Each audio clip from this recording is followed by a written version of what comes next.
Hey, welcome to London 360, the news feature show that keeps you in the know about everything that's been happening in the capital. You can catch us here weekly, or you can watch the show anytime and get involved online at communitychannel.org/London360. Now don't go anywhere, because we've got a great lineup of stories, from the personal accounts of those dealing with Islamophobia to sports up-and-coming stars on their journey to success. The European refugee crisis is never far from the news and is something we have covered in previous features, from the Calais Aid Network to the Refugees Welcome March.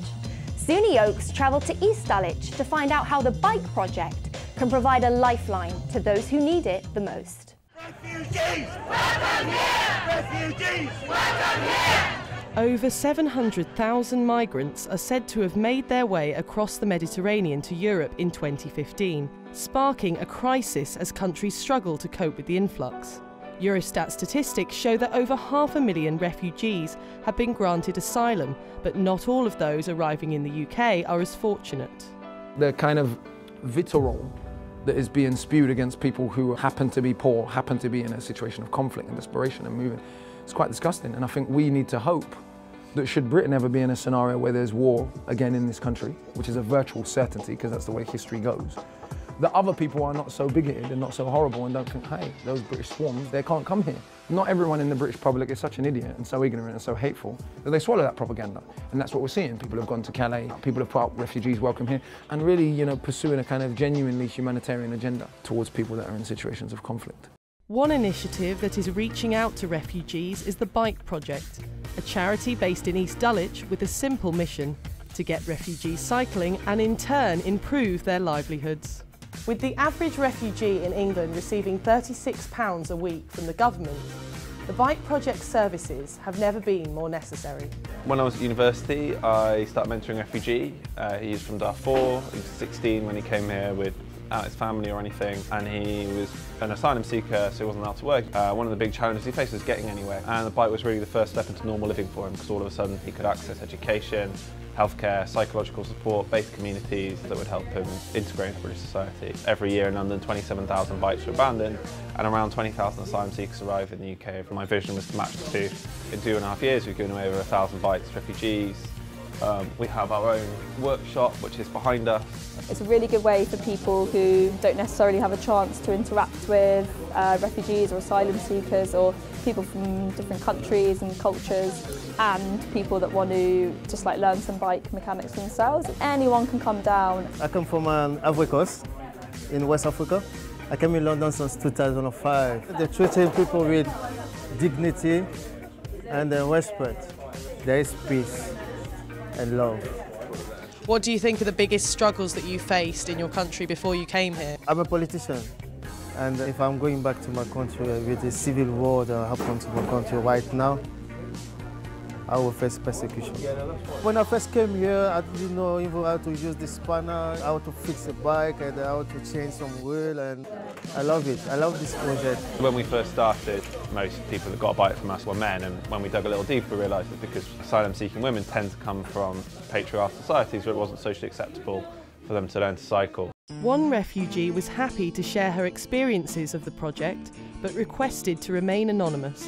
I've lived in London for 6 years. I wasn't very confident to cycle on a road here. I've never cycled in London, and it is very scary. We are trying to do a long ride so that we know how to be safe on road, what's the rules and regulations. So it's very, very helpful. Nobody can live with £35 a week, and especially when they give you a voucher, which is you can go only to a certain shops. I know women, they've been in this situation for 15 years, and they don't know if their situation is ever going to change. Coming here, meeting new people, they're nice to us, and they're doing something which makes a difference. It gives us a hope that not everybody is the same. There are people in this country that they care. We need to see some changes, and we need to see people receiving their visas. One day maybe, things will be different. According to Tell Mama, an organisation that supports victims of anti-Muslim hate, 60% of Londoners who experienced Islamophobia in the last year were women. Farhat Zaidi has the story. In today's day and age, you don't expect people to still react like that over religion or the colour of someone's skin or who they choose to love. Hate is a poison, really. And the only way to get rid of it is just to love each other and move on. According to the Met Police, Islamophobic crime has risen by 70% in London, with statistics showing a recorded number of 816 attacks in the past year. Huda is a British Muslim living in London.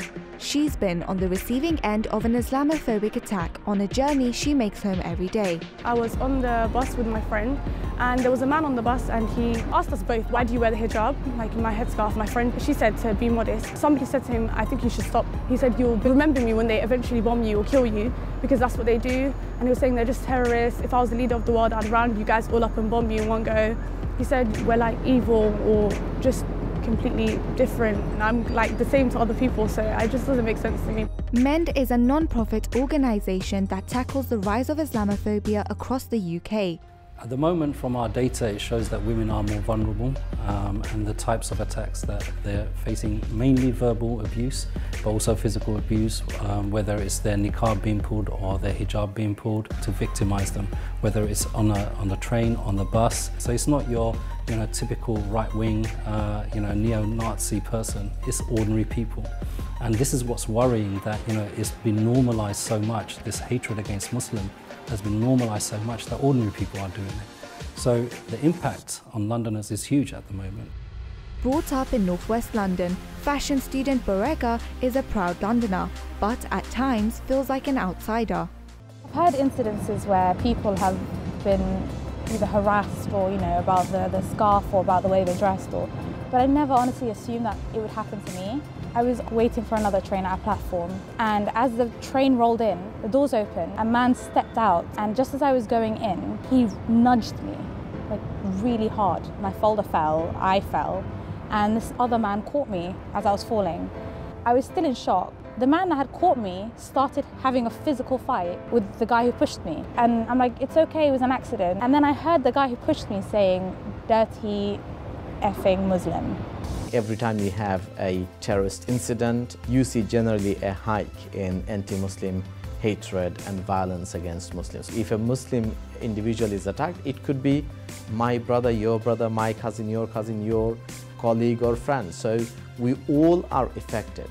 But more importantly, do we really want to live in a society where other fellow Londoners, who are as Londoner as anybody else, feel under siege simply because of a specific belief they have or because they dress in a certain way? So for the sake of our values, for the sake of our identity, for the sake of what makes London fit and best in the world, we need to stand up and speak against all kinds of hatred. London is one of the most diverse cities in the world. It's the only home I've ever known. If you can't be different here, in this city that I love, that I've grown up in, there's not a lot of places where you can be different really in the world. The more people are open to the idea that change or something different isn't bad and isn't evil, but can actually lead to good experiences, the more we grow as people and as human beings, and the more we learn to tolerate each other. Here at London 360, we love to give people a platform to have a say about their great city. So we invite you to send us your stories, points of view, or even passionate rants.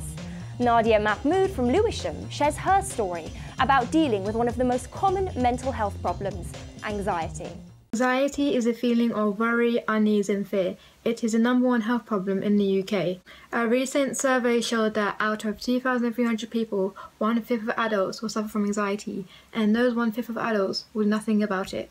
Anxiety can make you feel hopeless, stressed, alone, shy. One tip that I would say is try to get out and exercise. A nice long walk or even a short run, riding your bike. One other thing, probably the most important thing I would say is breathing. So if you start to feel anxious, just take some space, give yourself a moment and take a few deep breaths, and your body will listen and know that you're okay, and it will start to come down. Coming up after the break, we'll be finding out about life on the infamous Angeltown estate and how dogs ruled the roost on the red carpet.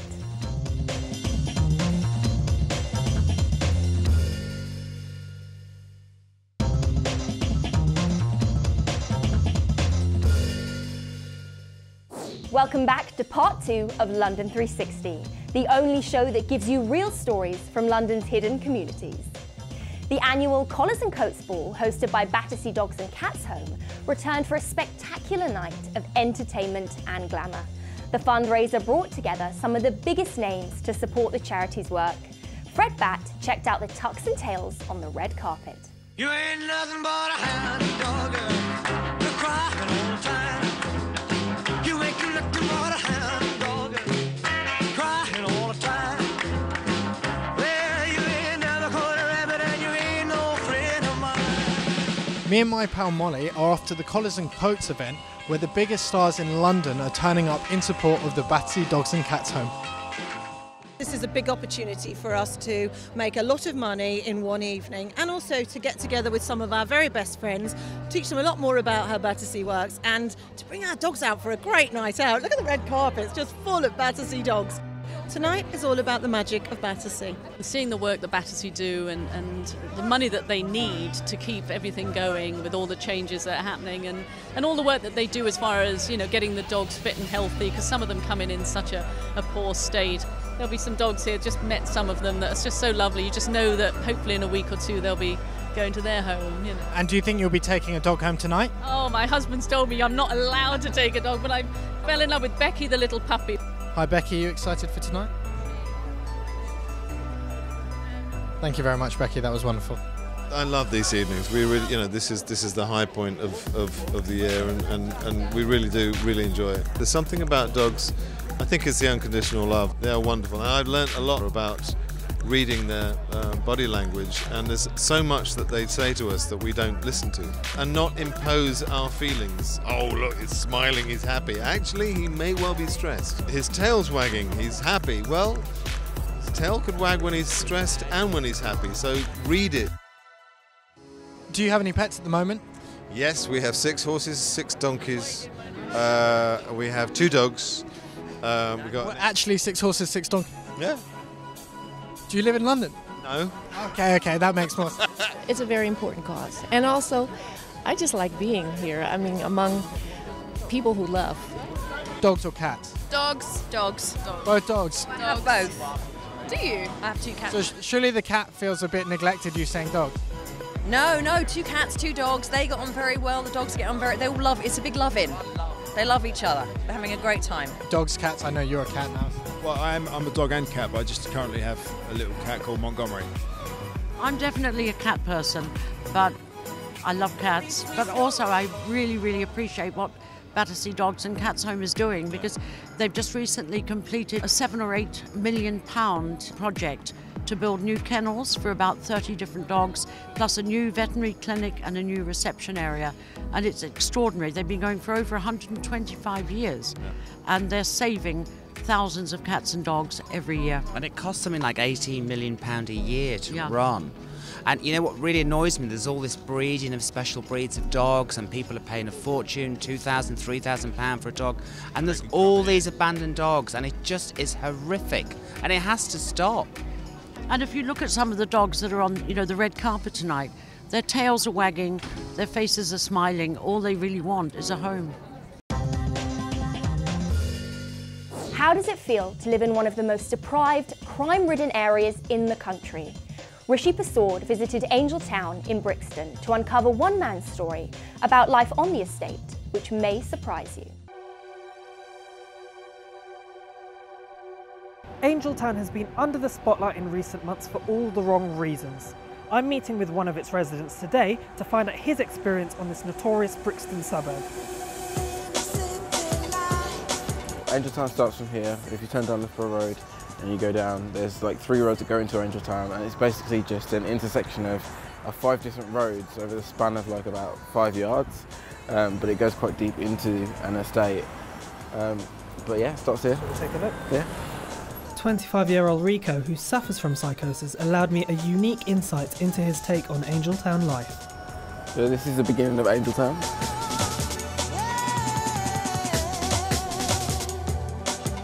The majority of people that are involved in gang crime or like that that kind of give Angeltown this bad reputation have grown up here, which is actually really sad because they're part of the community. Would you say you yourself feel part of this community? I feel in two ways very part of it and very isolated from it. In what way do you feel isolated?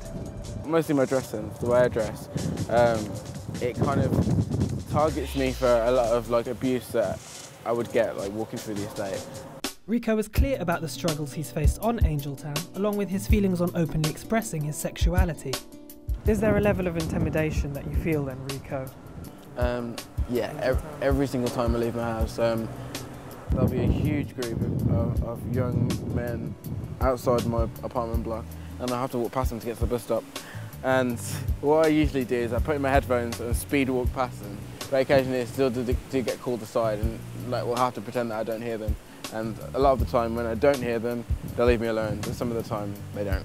This is Angeltown, and that's Loughborough Estate. I actually experienced a lot more aggression towards me for the way I dress and the way I am in Loughborough Estate. I mean, I used to leave my house, and the people from Loughborough Estate and Angeltown don't like each other either, so there's that aspect of it as well. I mean, even if you cross the... So this is the border? That's the border, yeah. That's the line. And so if you were to go over there, it would be trouble? It would be trouble. Obviously you identify as being gay. How do you find that experience in Angeltown? Is it something people are aware of? Is it something... It's something I almost wear, in a way. In an area like this, it's something I wear because, in my experience from growing up in black culture, if you don't dress a certain way, which is very much sportswear orientated, they already perceive you as being gay. So when you are gay, they kind of target you even more, especially in areas like this where the ethnic community is dominated by the same kind of culture. On the issue of psychosis, Rico discussed its impact on him and the need for better support in similar communities.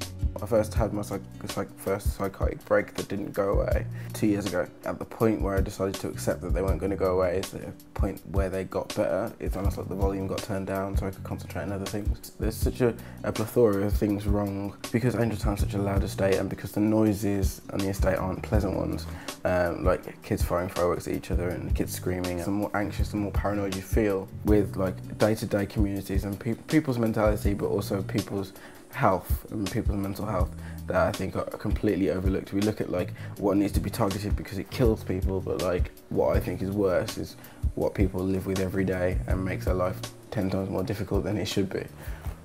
Whilst Brixton has in recent years gained a name for being an up-and-coming part of London, the story of Rico and Angeltown offers a stark reminder into the work still needed to be done to support troubled communities. We often hear about red carpet events in showbiz and entertainment, but what about for sport?